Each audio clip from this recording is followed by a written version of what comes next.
ආයිබෝවන් කොහමද කට්ටිය? බාස්සය පොඩි වැඩක් පෙන්නන්නද?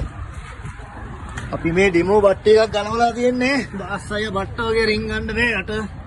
මේ බලන්න මේ එන්ජින් එකේ තියෙනවා මේ ඩීසල් කික් පම්ප් එක. මෙන්න මේක. මේකේ තියෙනවා මැද මෙන්න මෙතන ඩයෆ්‍රම් එකක්. ඩයෆ්‍රම් එක හරහා ඩීසල් ලීක් කරලා ඩීසල් වලට මේ එන්ජින් ඔයිල් වලට ඩීසල් කලවම් කරලා ඩීසල් ලෙවල් එක වැඩි වෙලා තිබිලා මිස් එකකුත් තිබුණා කියලා කලින් කියලා කස්ටමර් මේව තමයි කිව්වේ. අපි දැන් මේකට මේ අලුත් එකක් දාන්න යන්නේ.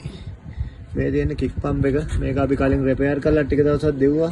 මිස් එකක් සහ මේ එන්ජින් ඔයිල් වලට ඩීසල් මික්ස් වෙන්න තියෙන එක තැනක් තමයි මේක. මේක ගොඩක් වෙලාවට ආබාධ සහිත නිසා අපි අලුත් එකක් දානවා. මේ තියෙන්නේ අලුත් එක. ඉතින් අලුත් පම්ප් එකක් දාන්න යන්නේ.